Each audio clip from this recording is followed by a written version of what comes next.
Espero que les haya gustado el pan con gallina o pan con pollo. Quisiera hacerles un anuncio. Esta tarde, a las 3 de la tarde, en la Facultad de Medicina de la Universidad de El Salvador, si ustedes se recuerdan, había una mate enfrente, pero hace 3-4 meses se cayó, quizás de viejito.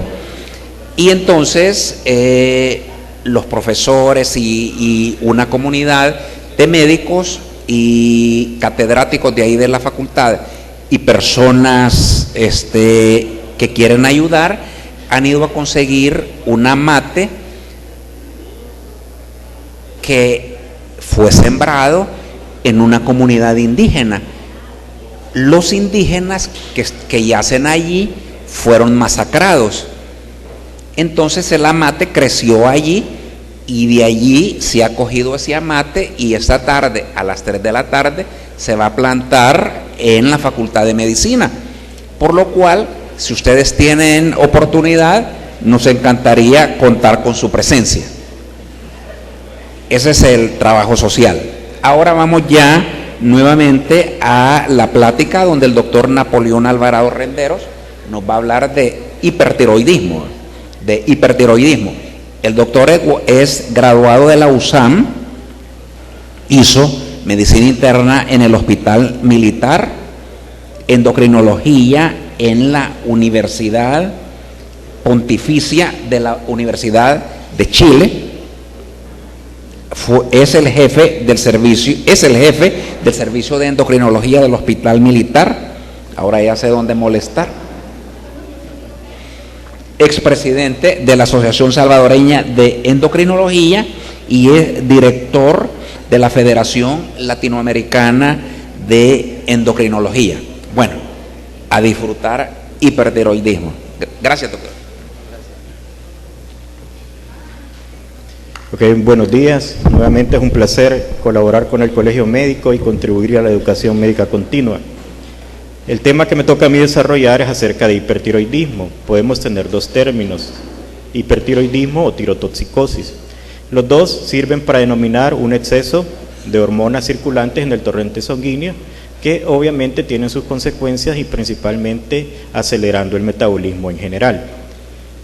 El término tirotoxicosis está designado para englobar todos aquellos alteraciones o enfermedades en las cuales conlleva a un aumento de las hormonas tiroideas. Pueden ser producidas por la glándula o efecto de medicamentos o algunos fármacos que vamos a ver a continuación. Y reservar el término hipertiroidismo solo aquel que se debe por producción excesiva de hormona tiroidea exclusivamente en la glándula tiroides. El hipertiroidismo no es muy frecuente. Depende de la literatura que ustedes consulten, puede ser del 0.5 al 1.2%. Y generalmente el sexo femenino es el que se ve siempre más afectado. La siguiente. ¿Quiénes son las personas que están en riesgo de padecer de hipertiroidismo? Ustedes lo están viendo ahí. Las personas, como ya vieron en las charlas anteriores, que presentan bocio, tanto bocio difuso o que presentan nódulos en la tiroides. Las personas que tienen diabetes, principalmente diabetes tipo 1 o cualquier tipo de enfermedad inmunológica de tipo endocrinológico o no. Por ejemplo, personas con artritis reumatoidea, lupus eritematoso sistémico, esclerodermia, todas las enfermedades inmunológicas pueden en algún momento desencadenar anticuerpos que pueden estimular la tiroides y desencadenarnos un estado de hipertiroidismo. Aquellas personas que han tenido un antecedente de hipertiroidismo pueden recaer en un momento dado y manifestarse nuevamente como este. La siguiente. Hay ciertos medicamentos que incrementan el riesgo de alterar la glándula tiroides y principalmente ustedes lo están viendo en la miodarona. Acuérdense que la miodarona es un antiarrítmico de muy buenas propiedades, pero el problema es que el 37% de su peso molecular es puro yodo. Significa que en una tableta de 200 miligramos de amiodarona se están aportando alrededor de 7 miligramos de yodo. En un tratamiento antiarrítmico por amiodarona estamos hablando de 200 a 600 miligramos al día. Entonces estamos hablando en promedio de 7 a 28 miligramos diarios de yodo. cuando ya les mencionó, creo yo, en la charla de fisiología, que solo se requieren de 100 a 200 microgramos diarios de yodo, microgramos, y ustedes le están aportando 28 miligramos de yodo diarios. Entonces, en pacientes que tienen antecedentes de tiroiditis, ¿verdad?, principalmente inmunológicas, nódulos tiroideos autónomos o óseos multinodulares, este exceso de yodo va a producir transitoriamente una disminución en la secreción y producción de hormonas tiroideas, que es el famoso efecto Wolff-Chakoff, pero posteriormente hay un desfase, o sea, hay una liberación y hay un aumento de la producción de hormonas tiroideas, ¿ok?, que es el fenómeno de Basedow, y se incrementa la producción de estas. Luego tienen otros inmunológicos como el arf-interferón, la interleuquina, que pueden producir un daño citotóxico directo en la glándula tiroides o estimular de alguna manera la mayor producción de hormonas. El litio, principalmente el litio, si ustedes se recuerdan, se utilizó para disminuir, más o menos en Australia ya hace bastante tiempo, para disminuir los efectos nefrotóxicos del ácido úrico en el riñón. Ese fue el primer uso que tuvo. Pero posteriormente se observó que estos pacientes que eran tratados con litio, prácticamente el estado de ánimo se deprimía, los calmaba, sedante. Entonces de ahí se empezaron a hacer estudios y terminó para trastornos bipolares. El litio tiene la propiedad, tiene varios mecanismos de acción, pero principalmente inhibe la conversión de T4 a T3 y bloquea la producción de hormonas tiroideas a nivel de la glándula tiroides. Entonces está más asociado a hipotiroidismo, pero también en algunos pacientes, principalmente con características inmunológicas, puede desencadenar todo lo contrario, que es el hipertiroidismo. Yodo. El yodo, acuérdense de que lo que le estaba mencionando, que un excesivo aporte de yodo en la dieta o de diferentes formas puede desencadenar también estados tirotóxicos de hipertiroidismo. ¿Ok? Y sabemos de las causas o de los productos que pueden tener yodo en exceso, principalmente la sal. Recordémonos que por ley toda la sal debe ser yodada, pero sin embargo las partes altas, hoy ya no tanto, pero hace unos 10-15 años las partes altas del Salvador, principalmente Cabañas, Morazán, Chalatenango, ellos extraían la sal de las minas y por ende esa sal no contenía yodo. Los que trabajan o han ido o estado su año social o por esa zona van a ver que hay muchas personas con bocio, el famoso huehuecho de diferente denominación. Ellos cursan en los estados iniciales con un estado de déficit de yodo, pero a la larga, ya cuando tienen bocios multinodulares, el aporte de yodo en ellos puede desencadenar hipertiroidismo. Y los contrastes yodados con enfermedad autoinmune o enfermedad tiroidea nodular, que hoy ya prácticamente estos contrastes yodados cada vez están en los hospitales, en estudios radiológicos, en menos uso. Otra de las causas, principalmente en las mujeres, que aporta, porque ustedes van y les preguntan, mire, ¿y está consumiendo yodo? No, le dice, si sal casi no como, doctor, cosas saladas, no, cubitos, consomé, todas esas cosas que tienen bastantes cosas enlatadas, no como. Pero los tintes de cabello, principalmente los que dan tonos cafés o rojizos o rubios, para poder dar ese color, necesitan agregarle bastante yodo, el cual se absorbe a través del cuero cabelludo y podemos tener estos problemas. O sea que mucho ojo por ese lado. La siguiente. ¿Cuáles son las personas que están a mayor riesgo de padecer hipertiroidismo? ¿O a quién deberíamos investigar, mejor dicho? En aquellos pacientes que tienen condiciones mórbidas asociadas principalmente a patologías cardiovasculares, ya sea desde hipertensión arterial, arritmias, insuficiencia cardíaca, cardiopatías dilatadas, etcétera, etcétera. Pacientes con alto riesgo de ACV. ¿Por qué? Porque en ellos un condicionante es que el hipertiroidismo obviamente altera la frecuencia cardíaca y la función cardiovascular. Aquellos que tienen historia familiar de patología tiroidea, los que están con los medicamentos, principalmente aquellos medicamentos que les mencioné anteriormente, en aquellos pacientes que por su condición se pueden ver afectados por el hipertiroidismo, ya que pueden aumentar el automatismo cardíaco, desencadenar arritmias cardíacas, etcétera, etcétera. O en aquellos pacientes que tienen osteoporosis, que presentan arritmia tipo taquicardia ventricular o fibrinación auricular. Entonces, en este tipo de pacientes, aunque no nos dé la impresión de que están hipertiroideos, deberíamos de tamizarlos para ver cómo van. La siguiente. Toda mujer arriba de 50 años Oigan bien, toda mujer arriba de 50 años debería de tener un tamizaje. Una de 71 mujeres pueden tener hiper o hipotiroidismo sintomático o manifiesto, que clínicamente lo podemos determinar y se van a beneficiar grandemente con el tratamiento a seguir. Entonces es altamente costo efectivo tamizar a todas las mujeres arriba de los 50 años. La siguiente. Entonces, si lo queremos tamizar, ¿qué es lo que debemos indicar? Una TSH. Una TSH va generalmente, la mayoría de rangos de laboratorio en nuestros medios andan de 0.5 hasta 4.2 por ahí, en promedio, dependiendo del método de laboratorio que estén utilizando. Entonces, cualquier TSH por debajo de 0.5 nos debería de encender el foco de que esa persona puede tener un hipertiroidismo subclínico o manifiesto. Ya depende de la clínica, que es lo que ya vamos a ver, qué otros elementos podemos tomar de juicio para determinar si esta paciente está ante esa situación. Recordemos, tanto yo creo que ya se los dijeron, que las hormonas tiroideas hacen un feedback negativo a nivel de la hipófisis y por ende suprime la secreción de TSH y la vamos a encontrar suprimida. Entonces el examen ideal tanto para de tamizaje tanto para hipotiroidismo como hipertiroidismo. Obviamente cada quien tiene su experiencia y creo que cada quien confía en el laboratorio, ¿verdad? Obviamente tiene que ser un buen laboratorio, sea del pueblo, sea de donde ustedes están ejerciendo, y uno incluso aquí sabe que en qué laboratorio confiar y en qué laboratorio tener ciertas reservas, ¿verdad? Y si tienen dudas, pues creo que lo más prudente es repetir el examen en un laboratorio que ustedes confíen. Ya hay laboratorios, por ejemplo, que todavía no usan TSH de tercera generación, sino que de segunda. Generalmente reportan T3, T4 altas con TSH no suprimidas, ¿verdad? Entonces ahí es donde les puede surgir la duda de qué es lo que está pasando. La siguiente. No se recomienda tamizar a toda la población, es decir, que ustedes van a ver un paciente y le voy a mandar una TSH a ver qué es lo que me sale, sino que siempre y cuando cumpla las características anteriores, porque no es costo efectivo desperdiciar recursos.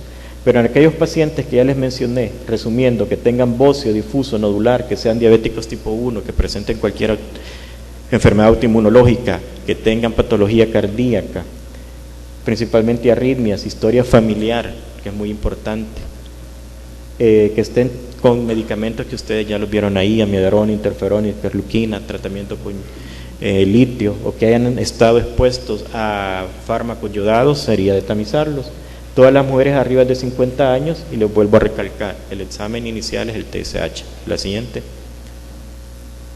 ¿Cuáles son las manifestaciones clínicas? Se los he ordenado ahí, los que son más frecuentes a los menos frecuentes. Y ustedes están viendo principalmente el nerviosismo. Ustedes lo ven, es un paciente que no se está quieto en la consulta, si tienen algún adornito ahí lo tocan, se levantan, están moviendo las piernas, moviendo las manos, están ahí pero en la consulta presentemente, pero están pensando en la inmortalidad del cangrejo probablemente, ¿verdad? O les acaban de decir ustedes una cosa y ¿qué me dijo, doctor? ¿Verdad? Entonces este tipo de pacientes son los que nos deberían de llamar la atención. Se les van a hallar quejando de incremento en la sudoración, que palpita el corazón, que ustedes les encuentran una taquicardia, están con el cuaderno o el abanico ahí dándose aire, ¿verdad? O que qué calor y están sudando. Se quejan fácilmente de fatiga, la pérdida de peso es bastante significativa, la falta de aliento, debilidad, puede haber inflamación, mixedema. Esto es en la enfermedad de Graves, que es una de las causas más frecuentes, o es la causa más frecuente del hipertiroidismo. Acuérdense que lo que más va a llamar la atención, casi en el 85% de los pacientes, son los signos oculares. Inflamación periorbitaria, la quemosis, la proptosis, el exoftalmo. Entonces eso es lo que nos llama la atención. Aumenta la frecuencia con que ellos van a defecar. Si antes defecaba 1 o cada 2 días, o el que era estreñido de repente empieza a defecar todos los días, hasta 2 o 3 veces al día. Alteraciones menstruales en la mujer y la habilidad emocional. Entonces ya con esto, ¿verdad? A ustedes les llama la atención, le mandan su TSH, les va baja, suprimida, entonces ya hicieron el diagnóstico. La siguiente. ¿Qué lo podemos encontrar al examen físico? Taquicardia, la presencia de bocio, cambios en la piel, el temblor, ¿verdad? Les ponen ustedes que ponga la mano y es que ese temblor fino. Le pueden poner una hoja de papel y van a ver que la hoja de papel empieza a temblar. Entre más es el estado tirotóxico, pues obviamente más temblor va a tener. Pueden poner el estetoscopio a nivel de la glándula tiroides y van a encontrar como que fuera un soplo sistólico, ¿verdad?, que les puede dar también idea de eso. Los síntomas oculares, los signos oculares que ya se los mencioné, presencia de arritmias cardíacas, pueden encontrar esplenomegalia y en los hombres pueden encontrar aumento del tejido mamario. La siguiente. Entonces, si ustedes tienen una TSH, pueden pedir una T4 y T3 libre. Obviamente, les vuelvo a insistir, esto va a depender también mucho del laboratorio, porque no todos los laboratorios tienen los métodos adecuados para hacer los T4 y T3 libres. Entonces, muchas veces nos da más problema tratar de interpretar este tipo de hormonas que midiendo unas T4 y T3 normales. Obviamente, yo les estoy poniendo aquí lo que dicen las guías, ¿verdad? Guías actualizadas de este año, salieron en la revista del Cyrus. Pero también hay, como dicen algunos, hay que tropicalizarlas a nuestro medio, ¿verdad? Y cada quien, porque las guías exactamente son guías, que quien las va a saber aplicar dependiendo de su clínica, dónde le toca ejercer y los recursos que cuente. Si para ustedes es más fácil tener una T4 y una T3 libre totales, pues manden eso, ¿verdad? Y si hay alguna duda, pues recurrimos a esto. La siguiente. Entonces, ante un estado de hipertiroidismo tienen dos opciones, o tres opciones diría yo. Seguimos con el laboratorio, echan mano de una ultrasonografía que también va a depender, que es operador dependiente, va a depender del radiólogo o de algunos endocrinólogos que estamos haciendo ultrasonografías, y con medición del flujo de Doppler. ¿Por qué? Porque eso les va a dar como una pauta y es un método accesible, de rápido acceso, barato, que les puede sacar de muchas dudas. Las guías dicen de que si tenemos esto, un estado de hipertiroidismo, tratemos de determinar a qué se debe el hipertiroidismo. Ya les mencioné que la enfermedad de Graves es la causa más frecuente, de ahí vienen los procesos, los bóceos multinodulares, los adenomas tóxicos y las tiroiditis. ¿Ok? Entonces, dependiendo de lo que nosotros mandemos, así vamos a lograr hacer el diagnóstico. La guía del 2011 decía que se mandara un estudio de medicina nuclear, un centellograma tiroideo, ya sea con tecnesio o yodo, y captación de yodo 131 de 24 horas. Entonces ya vamos a ver cuáles son los de captación baja y cuáles son los de captación alta. En la guía de este año sale que medicamos los TRAVs. El problema de los TRAVs, que es un método de laboratorio que todavía no se hace en el país. Se va para Estados Unidos y dependiendo del laboratorio, les va a costar de entre $200 a $300 y se tardan más o menos de 15 días a un mes en regresar. Entonces, en ese entonces, ¿qué le hago al paciente? ¿Le doy algo? ¿No le doy nada? Esa es la única desventaja para nuestro medio. Otras cosas que nos pueden ayudar son los anticuerpos antiperoxidasa, antitiroglobulina en los casos de tiroiditis autoinmune, tiroiditis de Hashimoto, en aquellos pacientes, y esto que ya es más complicado, como medición de hormona gonotrofina coriónica o velocidad de eritrocementación, en aquellos casos de cáncer de ovario o de testículo, pero ya son como casos más difíciles de poder llegar a diagnosticar simple y sencillamente con lo que estamos abordando. Y lo que les mencionaba, que lo que está más accesible en nuestro medio es un ultrasonido Doppler tiroideo con medición de flujo. Generalmente en los estados de hiperproducción tiroidea, de mayor producción de hormonas tiroideas, obviamente necesita trabajar más, ¿verdad? La maquila tiene que estar aumentada. Entonces, desde ese punto de vista, el flujo vascular en la glándula tiroides va a estar aumentada. Entonces, generalmente los radiólogos no lo hacen, solo les dicen, y si ellos detectan alguna normalidad, les van a escribir ahí, ¿verdad? Se recomienda realizar ultrasonografía con Doppler, ¿verdad? Ya otro costo para el paciente. Entonces, ustedes, si tienen la sospecha, pues simple y sencillamente escriban ahí un ultrasonido Doppler con medición de flujo, ¿ok? Y entonces ahí se ahorran eso. La siguiente. Dale otra. Va, entonces lo que le estaba mencionando, si ocupan medicina nuclear, ¿qué es lo que van a tener con captación normal o alta? La enfermedad de Graves, los bóceos multinodulares, adenomas tóxicos, hipertiroidismo inducido por hormona gonotrofina coriónica, ¿verdad? Que la mayor frecuencia es cuando la mujer está embarazada, que es una contraindicación a mandar este tipo de estudios, pero también si tienen alto y la glándula tiroides no se ve como muy responsable de estar produciendo el problema, que se les meta aquí, ¿verdad? Entre ceja y ceja, que puede ser un cáncer de testículo o un cáncer de ovario, ¿ok? No se limiten solo a pensar en la glándula tiroides. O como muy cosas raras, ¿verdad? Un tumor productor en la hipófisis de TSH. Obviamente tiene sus limitantes, porque si estamos hablando que una persona antes de someterle a este estudio ha estado expuesto a un tratamiento o ha ingerido cantidades suprafisiológicas de yodo, puede ser que tengamos este examen y nos resulte con captación baja. Y entonces ahí nos metemos en camisa de 11 varas. Bueno, yo pensaba que era esto, pero resultó que no. ¿Y ahora qué es? Probablemente siga esto, pero por la exposición al yodo no salió alterado. La causa más frecuente, acuérdense de que, por ejemplo, en algunos lugares se ocupaba o se ocupa todavía para higienizar las ubres de las vacas el yodo. Entonces llegan, le pintan y empiezan a ordeñar. ¿Ya? Y usted está expuesto a yodo. No, principalmente en el campo, ¿verdad? Le mandan el examen, salió bajo y resultó de que esa es. A otros no, pues otros solo medio lo limpian con la cola de la vaca y ahí va. En las causas de baja, las tiroiditis silentes, las tiroiditis posparto, tiroiditis subagudas, esto ya se los mencioné, la miodarona, en aquellas personas que están ingiriendo hormona tiroidea, ¿verdad? Principalmente en los personal de salud que tiene acceso a esto, porque acuérdense que el exceso de hormona tiroidea baja de peso. Entonces, principalmente en las mujeres, y más si está perdiendo peso y está feliz, jamás les va a decir que está tomando hormona tiroidea. Hay muchos suplementos hoy día en el mercado, más que todos los que venden por internet, que tienen ácido triiodoacético, TRIAC, ¿verdad? Que es prácticamente una hormona tiroidea, o derivados o metabolitos de las hormonas tiroideas. Entonces, son medicamentos que en teoría sirven para bajar de peso, inhiben, aumentan la concentración sérica de metabolitos de hormonas tiroideas y nos pueden dar TSH bajas, pero cuando ustedes miden T4 y T3 pueden estar incluso bajas por efecto de estos otros metabolitos. Y si ustedes leen los insertos o la bibliografía que trae eso, no dicen. Ya cuando ustedes se meten más a fondo, buscan en internet y todo, ahí empiezan a ver que sí, efectivamente tienen este tipo de compuestos. Obviamente, como no son regulados por la FDA, porque la mayoría viene de Estados Unidos y algunos vienen, los famosos chupacabra que vienen de Colombia, presentan estas cuestiones. La siguiente.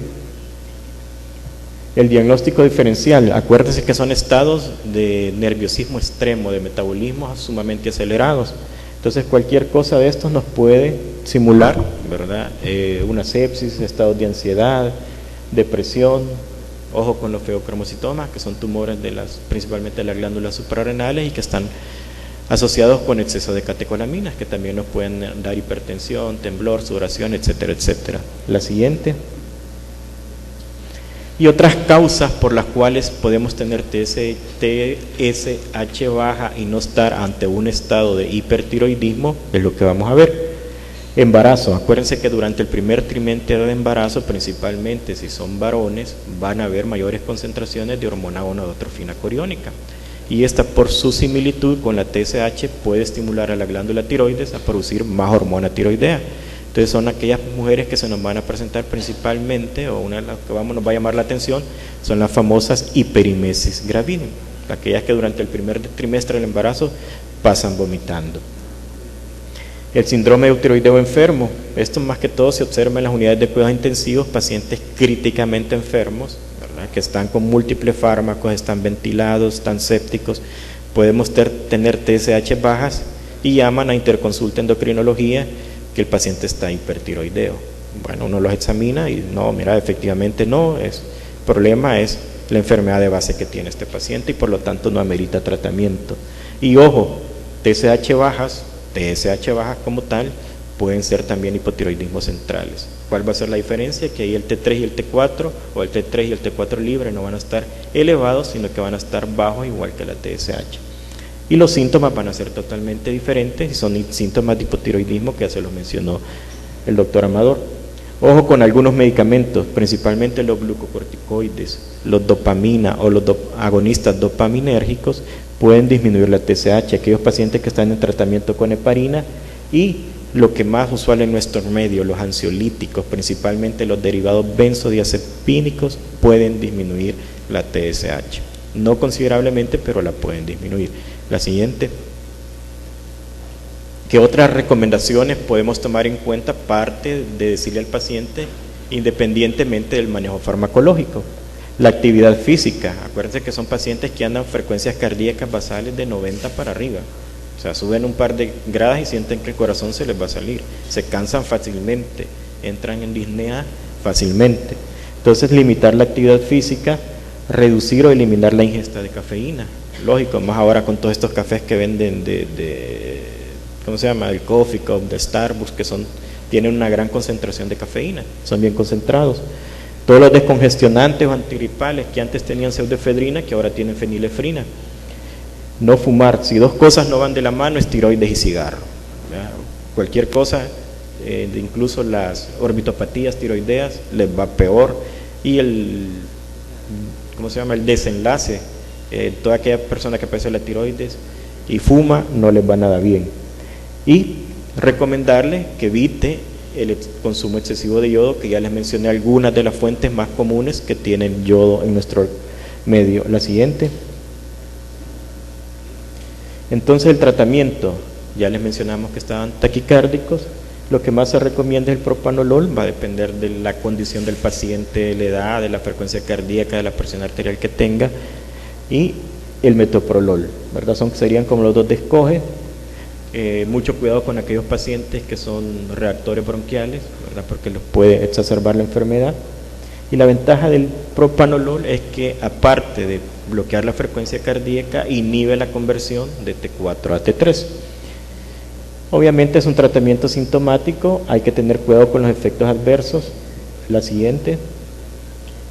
Y ya les voy a mencionar los medicamentos que tenemos en nuestro medio, que es el metimazol, que es el preferido, y el otro es el propio tiracilo, que cada vez se está encontrando menos por las propiedades que tiene, que son sumamente hepatotóxico, incluso con necrosis hepática y muerte. El propio tiracilo es de escoge en el primer trimestre del embarazo, porque es donde se está formando y está asociado a agenesia esofágica o cualquier alteración del tubo digestivo, ya tanto inferior como superior. En pacientes de tormenta tiroidea, por lo que tiene las mismas propiedades del propanolol, que es capaz de inhibir la conversión de T4 a T3, aparte de frenar la organificación del yodo a nivel de la glándula tiroides y disminuir la producción de hormonas tiroideas. Ojo, cuando ustedes lo empiecen a utilizar, mucho cuidado con la función hepática. O sea, alguien que ya tenga esteatosis hepática, hepatitis grasa, o que tenga alguna alteración a nivel hepático, pues tendrían que tener mucho cuidado y estar monitorizando la función hepática para ver cómo nos va evolucionando este paciente. La otra cuidado que hay que tener en cualquiera de los dos es la agranulocitosis. Si bien la incidencia es bien baja, ¿qué es lo que le tienen que advertir al paciente? Que les avise si acaso llega a presentar fiebre y dolor de garganta, que es lo primero como se manifiesta. Mandan un leucograma y van a ver una gran leucopenia. ¿Ok? La siguiente. Terapia de apoyo, en algunos casos, para producir una disminución transitoria de la producción de hormonas tiroideas o liberación de estas, es que ocupamos yodo. ¿Okay? También puede ser utilizado antes de la tiroidectomía por enfermedad de Graves para disminuir el flujo vascular.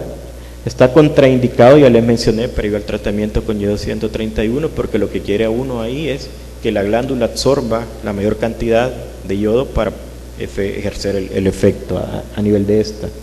Podemos utilizar litio para disminuir la liberación de hormonas tiroideas. Si estamos ante un caso de una tiroiditis dolorosa, que ojo, aquí, aquella faringoamigdalitis que no les mejore, porque el primer diagnóstico que vamos a hacer todos, la gran mayoría, que mire doctor, fíjese que me duele aquí, y no puedo tragar, y tal vez le ven medio rojita la amígdala, no tiene placas ni nada, pero faringitis, benzatínica, alguna citromicina, qué sé yo, y le regresa a los 5 días igual o peor, que no mejora, ¿ya? Entonces en eso, por favor, piensen que puede ser una tiroiditis subaguda. Ahí está indicado los antiinflamatorios no esteroideos, y en algunos casos de hipertiroidismo inducido por amiodarona, o en algunos casos severos de tiroiditis subaguda, se pueden utilizar los glucocorticoides. La siguiente. ¿Cuándo considerar otros tratamientos que no son farmacológicos?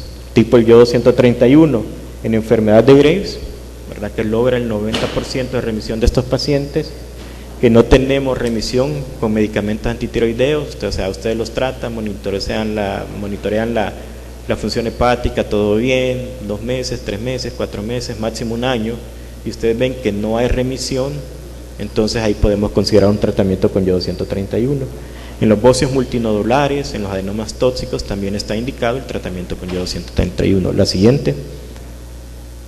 Efectos adversos, obviamente que van a provocar un hipotiroidismo, ¿verdad?, para toda la vida.